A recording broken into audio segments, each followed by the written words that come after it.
नमस्कार। आज मैं आप लोगों के लिए कामिका एकादशी व्रत कथा लेकर के आई हूँ। तो कथा सुनने से पहले अगर आप चैनल पर नए हैं तो हमारे इस चैनल को सब्सक्राइब करें। कथा सुनने के बाद हमारी इस वीडियो को लाइक करें, शेयर करें और कमेंट्स में जय श्री हरि विष्णु भगवान लिखना न भूलें। परम पिता परमात्मा आपके सभी कष्टों को हर लें, इसी सद्भावना के साथ कथा सुनते हैं। श्रावण कृष्ण एकादशी को कामिका एकादशी कहा जाता है। कुंती पुत्र धर्मराज युधिष्ठिर कहने लगे कि हे भगवान, आषाढ़ शुक्ल देवशयनी एकादशी तथा चतुर्मास महत्तम मैंने भली प्रकार से सुना है। अब आप कृपा करके श्रावण कृष्ण पक्ष की एकादशी का नाम क्या है सो बताइए। श्री कृष्ण भगवान कहने लगे कि हे युधिष्ठिर, इस एकादशी की कथा एक समय स्वयं ब्रह्मा जी ने देवर्षि नारद जी से कही थी, वही मैं तुमसे कहता हूँ। नारद जी ने ब्रह्मा जी से पूछा कि हे पितामह, श्रावण मास के कृष्ण पक्ष की एकादशी की कथा सुनने की मेरी इच्छा है। उसका क्या नाम है, क्या विधि है और उसका क्या महत्तम है, सो कृपा करके कहिए। नारद जी के ये वचन सुनकर ब्रह्मा जी ने कहा, हे नारद, लोक के हित के लिए तुमने बहुत सुंदर प्रश्न किया है।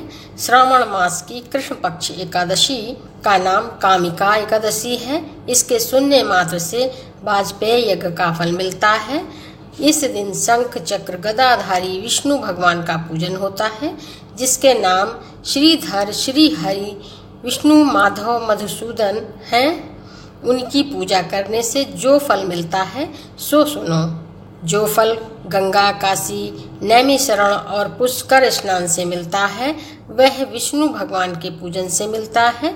जो फल सूर्य व चंद्र ग्रहण पर कुरुक्षेत्र और काशी में स्नान करने से, समुद्र वन सहित पृथ्वी दान करने से, सिंह राशि के बृहस्पति में, गोदावरी और गंडकी नदी में स्नान करने से प्राप्त होता है, वही फल भगवान विष्णु के पूजन से मिलता है। जो मनुष्य श्रावण में भगवान का पूजन करता है उससे देवता, गंधर्व, सूर्य आदि सब पूजित हो जाते हैं। अतः पापों से डरने वाले मनुष्य को कामिका एकादशी का व्रत और विष्णु भगवान का पूजन अवश्य करना चाहिए। पाप रूपी कीचड़ में फंसे हुए और संसार रूपी समुद्र में डूबे मनुष्य के लिए इस एकादशी का व्रत और भगवान विष्णु का पूजन अत्यंत आवश्यक है।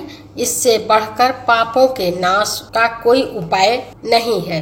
हे नारद, स्वयं भगवान ने यही कहा है कि कामिका एकादशी व्रत से जीव कुयोनि को प्राप्त नहीं होता। जो मनुष्य इस एकादशी के दिन भक्ति पूर्वक तुलसी दल भगवान विष्णु को अर्पण करते हैं वे संसार के समस्त पापों से दूर रहते हैं। विष्णु भगवान रत्न, मोती, मणि तथा आभूषण आदि से इतने प्रसन्न नहीं होते हैं जितने वे तुलसी दल से प्रसन्न होते हैं। तुलसी दल पूजन का फल 4 भार चांदी और 1 भार स्वर्ण के दान के बराबर होता है। हे नारद, मैं स्वयं भगवान की अति प्रिय तुलसी को सदैव नमस्कार करता रहता हूँ। तुलसी के पौधे को सींचने से मनुष्य की सब यातनाएं नष्ट हो जाती हैं। दर्शन मात्र से सब पाप नष्ट हो जाते हैं और स्पर्श से मनुष्य पवित्र हो जाता है। कामिका एकादशी की रात्रि को दीपदान तथा जागरण के फल का महत्तम चित्रगुप्त भी नहीं कह सकते। जो इस एकादशी की रात्रि को भगवान के मंदिर में दीपक जलाते हैं उनके पितर स्वर्गलोक में अमृतपान करते हैं तथा जो घी या तेल का दीपक जलाते हैं वे 100 करोड़ दीपकों से प्रकाशित होकर सूर्यलोक को जाते हैं। ब्रह्मा जी कहते हैं कि हे नारद, ब्रह्म हत्या तथा भ्रूण हत्या आदि पापों को नष्ट करने वाली इस कामिका एकादशी का व्रत मनुष्य को यत्न के साथ करना चाहिए। कामिका एकादशी के व्रत का महत्तम श्रद्धा से सुनने और पढ़ने वाला मनुष्य सभी पापों से मुक्त विष्णु लोक को प्राप्त हो जाता है।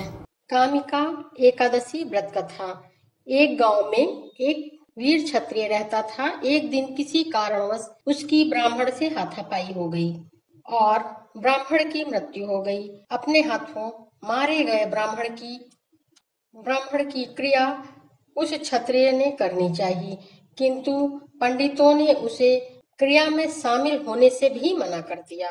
ब्राह्मणों ने बताया कि तुम पर ब्रह्म हत्या का दोष है, पहले प्रायश्चित कर इस पाप से मुक्त हो, तब हम तुम्हारे घर का भोजन करेंगे।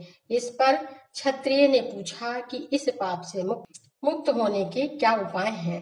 तब ब्राह्मणों ने बताया कि श्रावण माह के कृष्ण पक्ष की एकादशी को भक्ति भाव से भगवान श्रीधर का व्रत एवं पूजन कर ब्राह्मणों को भोजन करा के दक्षिणा दें और आशीर्वाद प्राप्त करने से इस पाप से मुक्ति मिलेगी। पंडितों के बताए हुए तरीके पर व्रत करने वाली रात में भगवान श्रीधर ने क्षत्रियों को दर्शन देकर कहा कि तुम्हें ब्रह्म हत्या के पाप से मुक्ति मिल गई। इस व्रत के करने से ब्रह्म हत्या आदि के सभी पाप नष्ट हो जाते हैं और इस लोक में सुख भोग कर प्राणी अंत में विष्णु लोक को जाते हैं। इस कामिका एकादशी के महात्म के श्रवण से पठन से मनुष्य स्वर्ग लोक को प्राप्त करता है। बोलो विष्णु भगवान की जय। और जाते जाते चैनल को सब्सक्राइब कर दें, वीडियो को लाइक कर दें, शेयर कर दें और कमेंट्स में जय श्री हरि विष्णु भगवान लिखना ना भूलें और प्रेम से बोलें जय श्री कृष्णा, राधे राधे।